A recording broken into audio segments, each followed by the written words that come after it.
Hello there, everyone, and welcome back to Canine Cannibalism. Today, we are going to be taking a look at, and you're going to have to bear with me, Rage by Richard Bachman, aka Stephen King's pen name.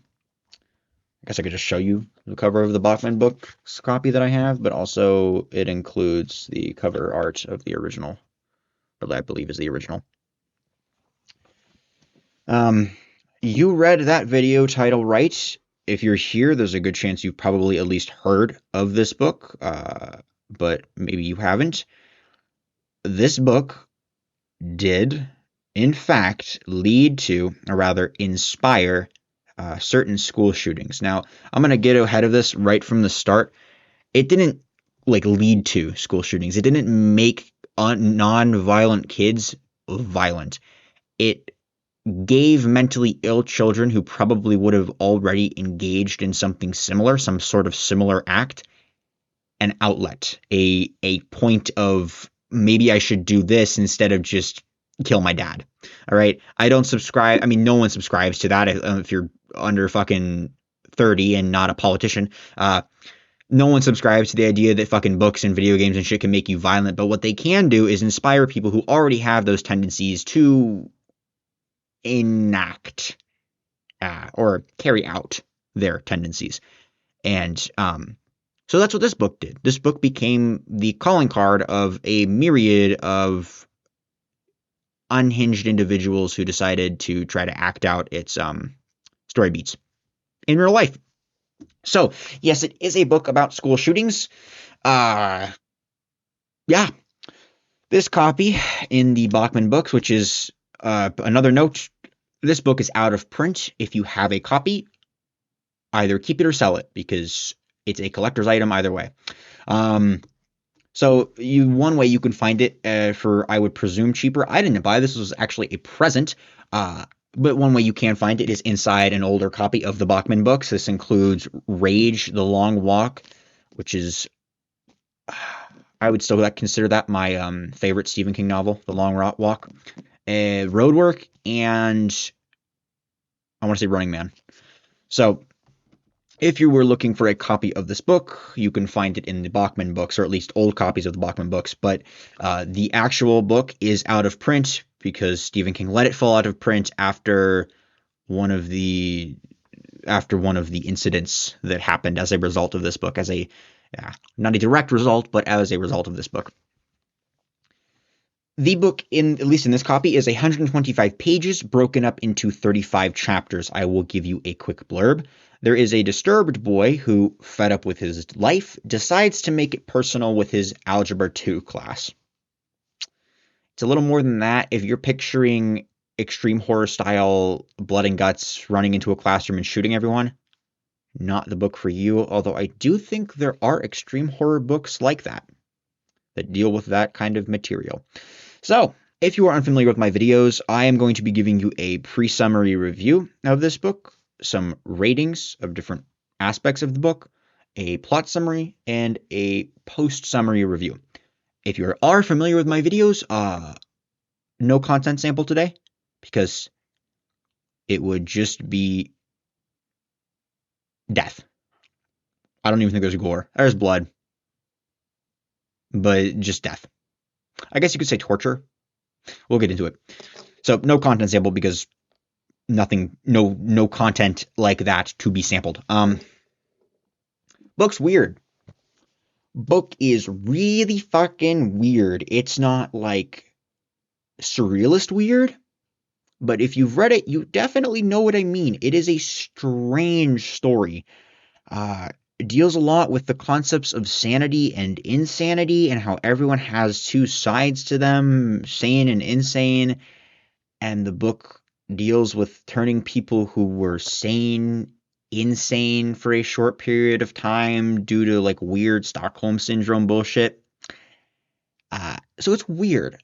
Quick note, this is one of two books of King's, or stories, books, novellas, whatever, of his that I will be reviewing. The next one will be Apt Pupil, which I believe is his most disturbing work, at least that I've read, and I've read a lot of King. Editor me put up a photo of my King bookshelf right here. Thank you. And what both of these books have in common, and I'll probably touch on it more when I talk about Apt Pupil because that one fucked me up even more, is these books fucked me up. I read both of those, so both of these, Rage and Apt Pupil, as a freshman in high school. I'd already read most of King's work by that point, and I had gotten used to putting myself into the shoes of the protagonist. That's just how I always am. I'm always very capable of putting myself into the shoes of characters, especially if we are focused on one character or from the perspective of one character throughout a story. I'm very, very good at almost pretending to be them in my mind. It increases the liveliness of the story, it improves my reading experience. And at the time, I had put myself in the shoes of bad people before, but not like this. Not like our good old boy Charlie in this book, who is batshit insane and is still kind of written as the good guy. Like he's definitely not the good guy, and it's not like King is trying to make him the good guy, but he kind of is. If you get it, will be easier to explain after the summary, but he's described like you would describe a hero. He's made out to be the kind of character that you would expect a hero to be, sans the fact that he's a murderer and a maniac. It was jarring for my younger mind, and I wasn't expecting it. I didn't fully finish it when I found out how it was going to end, and that will make more sense after I give you a summary. And it's a similar story with Apt Pupil. I'll touch on that more, but that one fucked me up as well. Worse. That is, as I said, I believe that to be his most disturbing work. This is second. Rage is second. And third is Under the Dome. And if this video and the next video both get 50 likes each, I will review Under the Dome. It is like, I want to say 1,100 pages, and I really don't want to read it again, but I will. So, with that shit out of the way, let's continue. It's got your standard Stephen King prose, if you're familiar. Very robust, very well written, lots of nice little artistic decisions that make the story feel better, more lively. That's really all I can say without spoilers. So we're going to jump into ratings now. If you are unfamiliar with my rating system, these first numbers are going to be on a scale from 0 to 10. 0 being really bad, 10 being really good, 5 being completely mid. Nothing wrong with it, just not good, not bad. Nothing wrong with being mid. I think I say that a lot. Plot and plot direction is going to be an 8. Thought it was pretty fucking decent. I like the direction of the plot. I thought the plot was pretty good. Really not more to say there. Tone was an 8. King is usually really good with writing his tones. The emotion that he's trying to evoke comes through the paper. So pretty decent tone in this one. Characters and character development, again, I'm going to be an 8, mostly because we spend almost all the time literally just developing characters. Like they share pieces of themselves with each other. It's kind of the nature of the story. So we slowly find out more and more about each character. There are a lot of characters. Some of them don't really get mentioned at all. I mean, it's a class full of students for most of the book. So, but our main characters, our main, I guess you would call them antagonists, and some of the secondary protagonists are, they're well fleshed out by the end of the book. Grammar and typos, going to be a 6. Can't really get much higher than a 5, but I did like his use of specific pieces of grammar in certain instances. I thought it was well written. It sounded not pretentious, but well written, well read. Dialogue's going to be an 8. Just King is great with characters. He's great with tone. His plots are usually fine, in like the 5 to 8 range. His dialogue is brilliant. I like to write. I'm terrible at dialogue. I can't do dialogue. It comes out sounding like a fucking robot. King is it's just great. It's not only just like normal, like you could actually see people exchanging these words, but at certain points it's witty. It has a deeper meaning. It helps with the tone, all of that good shit. It's very well written in almost all of his books. You'd think, having read almost all of his books, especially as a young and impressionable child, I would be better at writing my own dialogue, but I am not. Prose is going to be a 7. I don't know. King's prose is just fine. It's great. He uses, in this book specifically, a very interesting concoction of capitalization. So capitalizing nouns that are not normally proper nouns in order to make them proper nouns, in order to give the effect that it is something holier than thou. It's just good overall. Very good prose. Personal enjoyment, it's a 6. Not my favorite book. Like I said, fucked me up.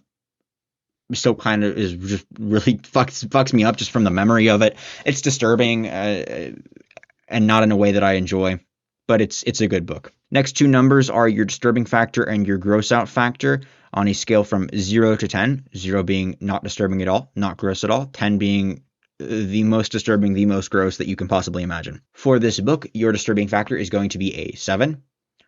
It's pretty fucking disturbing. We will get into it shortly. And your gross out factor is going to be a 0. There's nothing gross in this book. There's death in this book. Nothing gross. And with that out of the way, we are going to get into our plot summary. As always, I leave out details either on purpose or to shorten my summary. And as such, if you were to go and read this book, if you were somehow able to find a copy, I guess you can probably buy it digitally, you would have a very different experience than if you were to just sit here and listen to my plot summary. So if you do not want major plot points spoiled, I would leave now. However, if you're worried it will ruin the whole book for you, rest assured it won't. A plot summary cannot get across things like prose and dialogue and tone. Just can't. So you will always have, no matter who is giving a summary, unless they are just reading excerpts, you will have a different time when you go and read a book.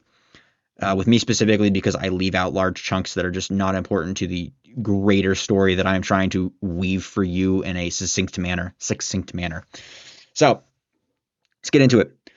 Charlie, a troubled student with some pretty apparent mental health struggles, nearly kills his science teacher with a pipe wrench. On the day he is expelled and is going to be transferred to some type of reform school, he goes to his locker, grabs a pistol and some extra bullets, and lights his locker on fire. He goes into his Algebra 2 class and shoots his teacher in the head. As students are being evacuated due to the fire, he shoots another teacher in the neck who doesn't realize what the fuck is happening and is like almost in shock. It's kind of described as like his mind doesn't, and this is getting into that whole sanity thing, his mind is trying to block out the fact that somebody could be shooting up the school. So he just ignores it and then gets shot in the neck. The students of the Algebra 2 class then sit in the classroom over the next few hours. Charlie, on numerous occasions, speaks with the principal, the guidance counselor, and the chief of police over the intercom. He usually exits from these conversations victorious, having... At one point, he makes the guidance counselor weep, thinking that he's inadvertently led to the death of a child. As time goes on, the children in the class begin to exhibit some sort of strange Stockholm syndrome, where they almost seem to be overwhelmed with the same insanity affecting Charlie. All except one student, Ted Jones. Jones is the golden boy at the school that everyone seems to like, and he personally hates Charlie for what he has done, as most sane people would. There's that word again. He even rushes Charlie at one point, attempting to take the gun, but is thwarted. The students slowly grow disillusioned with Ted, even chastising him for inferring that Charlie is violent or might hurt them, even though Charlie himself does consider shooting a random girl at one point. It becomes clear that the only person actually being held hostage is Ted, when that same girl that Charlie considers shooting leaves the room, goes to the bathroom, and comes back. The students and Charlie use the time they have together as a kind of group therapy where, under the effect of not having any rules, because it's kind of a lawless environment there, they spill out their deepest, darkest secrets. At the end, when it becomes clear that Ted is the only one who has not given himself over fully to whatever the fuck is happening in the room, the students pounce on him, assaulting him and mocking him, ripping his clothes off and dousing him with ink. It's kind of inferred that they, being temporarily insane as they are attempting to bring Ted over to that insanity, and as such, he is left a blubbering, catatonic mess. Charlie is caught, shot, and survives, and then tried for the murders of the two teachers. He is sent to a psych hospital. In a note from his friend, we find out that two of the kids from his class have done something that is censored by the doctor so as not to upset Charlie. One of the students was complaining about his mother in the class and how she's like awful to him, essentially, in the way that she treats him. She's abusive, but not like physically or anything. She just doesn't seem to care about him. So I believe that he killed his mom, is what happened, because he kind of snaps in the middle of the classroom.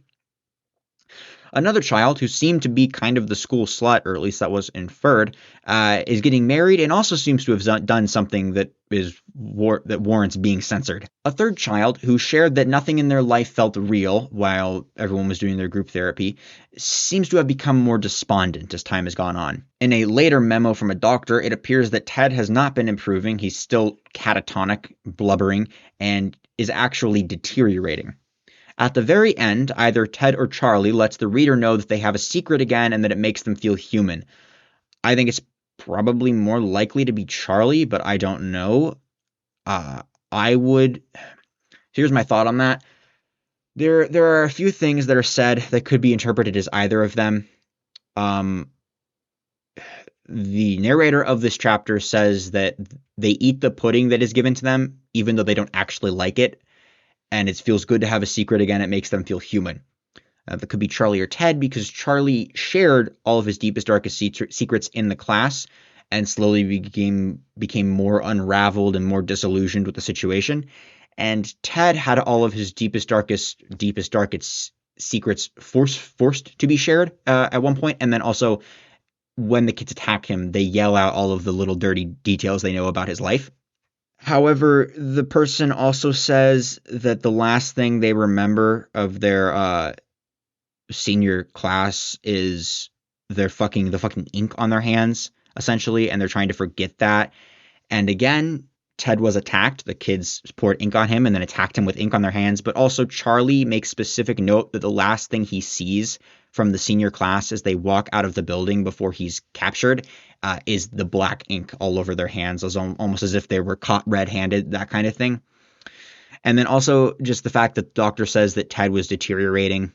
I just think it kind of is more likely to be Charlie, specifically with the call to the black hands. And then he purposefully shared all of his, what we know to be his deepest secrets to the class, whereas Ted was just, kids yelled shit like he cheats on his tests, that kind of thing. Like, it's not, he did share one very personal thing or was forced to, but it's not like he necessarily shared everything about his life or was forced to share everything about his life. So that's it for your summary. We're going to jump into a quick post-summary review. This book is a piece on sanity and insanity, and also insanity and its honesty. All right. I mean, as I have already stated, it's a very prevalent motif. Charlie early on calls attention to the sanity and insanity in every person, noting how he's essentially embraced his own insanity. And I would say that the book is even deeper than this. This is kind of more of an analysis than a review. So if you want to skip this part, go ahead. I might label the timestamp a little different. I would say the whole book is an exercise in madness where everything is kind of flipped on its head. So our main character, Charlie, he's insane. He's evil. He kills two people in what is essentially cold blood. I mean, you couldn't make an argument that it wasn't. And even possibly a third, Ted. But he is also funny and likable and honest with everyone, or so it seems, even in his insanity. Our antagonist, Ted Jones, is the person who should, by all accounts, be the hero of the story. He is who we imagine ourselves to be in our own hero fantasies. He's strong, he's cunning, he's brave enough to rush the gunman at one point. We, the readers, are the kids. I should hate Charlie, and the sane part of me does hate Charlie. He's a murderer, but he's also likable and funny and honest with us and the kids. I should be rooting for Ted. He's what should be the hero after all, but in the moment he seems annoying and conniving and fake, even if he really isn't. The book spends a lot of time talking about how he's sweating. He's kind of greasy, just he seems unlikable, even though it's specifically said he's very likable. In the end of the book, when Ted is attacked, the sane part of me is still rooting for him, but I almost understand why the kids fall upon him and attack him. I don't agree with it necessarily, but I understand almost. And when he's attacked, it's not the violence that induces his catatonia. It's even said that they're like pinching him and prodding him and like maybe slapping him. It's the insanity, the wrongness of the situation. Heroes have become villains, villains have become heroes, bystanders and victims have become aides in chaos, not out of some weird short-term, I guess it is some weird short-term Stockholm syndrome, but it's more because Charlie speaks to them and to their own insanity in a way that no one else has, in an honest way and a way that allows them in the moment to reconsider the dynamics of right and wrong. It's very interesting. I will note that the chapter where Ted is attacked ends with it saying, and then they fell upon him. So there is a chance that he was like beaten over the head with something and that's why he's catatonic. But personally, I think it's more just how insane the situation is, how wrong the situation is, that he is being attacked by his classmates for seeing how insane that Charlie is and how insane they are being. And they're in fact trying to turn him. In the book, the kids air grievances and they gnash their teeth with each other at some point, coming to blows, two of them, and are fully and completely honest with themselves and each other, as a person can only be in the face of death, in a place with no law, no common rule, in a way that the world does not allow. But Charlie allows it, and he turns them, again, even for a short while, for a few hours. In short, Charlie, in his own insanity, drives us, as readers, and his pupils temporarily insane, and when he is finally able to get through to Ted to convert him as well, Ted cannot handle it. He snaps, he withers, and in my mind, he dies. He dies. He is made to be insane, and so he goes catatonic with insanity, as a psych patient would in 1970, whatever. As Charlie says in the book, the price of honesty is always high. I know I'm kind of reading this to you like it's an essay, but I just felt that the analysis was interesting. As I said earlier, when I first read this book, I was a freshman. I didn't like how the book made me feel.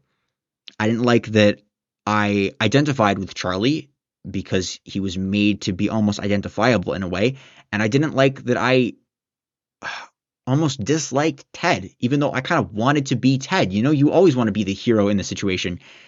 The only difference being that Ted is not the hero. He does not end up being the hero. The people he's trying to save don't even want to be saved. When I found out that Ted does not necessarily get better, that he is punished for being the good guy, I couldn't finish the book when I was younger. I just couldn't. It just felt wrong. And I think that's kind of the point, that it's wrong. It's insane. It's brutally honest and leads to insanity. So yeah, I'm going to stop preaching to you like a high school English teacher, and we're going to get into a conversation about the school shootings that this book may or may not have helped to inspire. So the book was published in 1977, and in 1988, one Jeffrey Lynn Cox held a 60-person humanities class hostage for over 30 minutes. He was disarmed during an escape attempt, and a friend later told the press that Cox was inspired by an airplane hijacking and the book Rage. In 1989, Dustin L. Pierce armed himself and took a history class hostage. After a 9-hour standoff, the situation was resolved. A copy of Rage was found in the student's bedroom. Now, again, that's always going to be one of those things where it's like, did that actually inspire it? I would say that it would be a massive coincidence that he didn't just shoot up the school, but instead decided to take a classroom hostage, like Charlie does in the book, and then also happened to have a copy of Rage in his room. That massive, massive coincidence, if there's no correlation there. I would be absolutely shocked if there wasn't correlation there. But it's always going to be one of those things where it's like, oh my God, this kid shot up a school and then we found Call of Duty in his room, right? Like, no, there's no correlation there. But maybe here.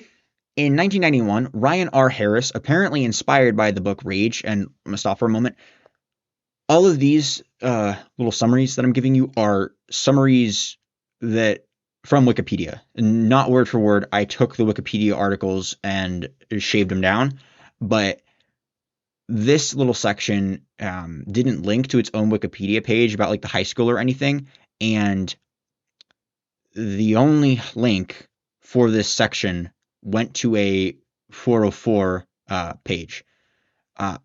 I did find another Wikipedia article going over the incident itself that was not linked in the Rage article, like the article for the book, but that one also said the same thing, that he was inspired by Rage, and again, the source. So presumably the source that tied this incident to Rage no longer exists. I couldn't find any other information on it. So take this with a grain of salt.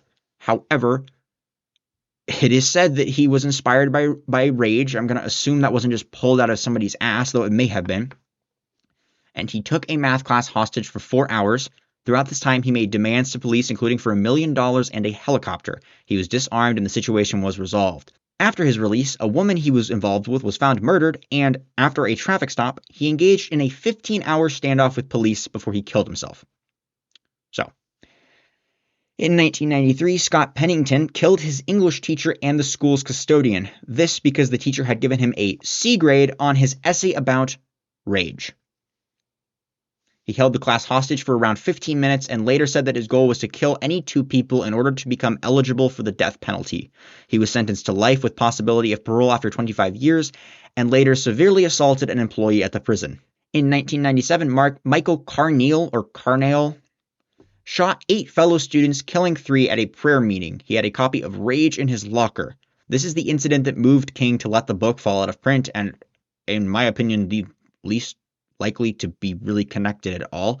I mean, school shootings weren't like crazy at this point yet. I mean, Columbine, I don't even think it happened yet. I believe that was 1999. So it bears like almost zero similarity to the book at all, aside from the fact that he shoots up some people. I'd assume the prayer group was in a school. Otherwise, there's like literally no connection at all, aside from the fact that he shot some people and had this in his locker, at which point you can make kind of any connection at all to any shooting. Any person who had read a book about a shooting or shootings in general to any shooting death ever. But, I'm not going to – it was enough for King to be like, okay, let's get rid of this shit. So I included it in the discussion. It's also important to note that there is another school shooting committed by one Barry Lukaitis. When I wrote that down, I didn't know how to pronounce it, and I still don't. Lukaitis? In 1996, that was improperly attributed to Rage due to inaccurate reporting. After shooting his algebra teacher, Barry turned to the students and reportedly said, "This sure beats algebra, doesn't it?" The quote was wrongly attributed to being from Rage, with Stephen King even writing at one point that the quote was from the novel. No such quote actually exists inside the novel. I mean, I can forgive King thinking that it did. There is a similar... When he shoots his teacher in the book, she asks him for a hall pass. "Did you have a hall pass, Mr. Decker," or whatever? And he's like, "Yeah, here it is," and he shoots her in the head. And then, there are similar quips like that throughout, but that quote does not come from this book. That's assuming that kid even said it at all. He came up with that or found that somewhere else. And I can forgive King for thinking that it did come from this book. This motherfucker has written like 30 novels, so And yeah, that's pretty much going to be it for this video. If you like this video, please like, comment, and subscribe. I always respond to comments, or at least I leave a like, drop a heart. If there's not much to say, I'm not just going to be like, wow, thank you so much for watching my video. I feel like a heart kind of gets that opinion across. If you dislike the video, but drop a comment letting me know why you dislike the video. I'm not going to leave.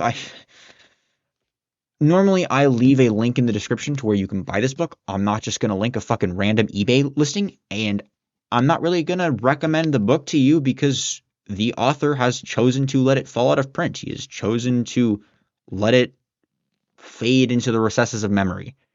It kind of seems like he doesn't want people to necessarily read this book and consume this book and for it to become a big thing again. He kind of wants it to fade. And so for that reason, I'm not going to try to linking you to anything. I'm not going to recommend that you read it.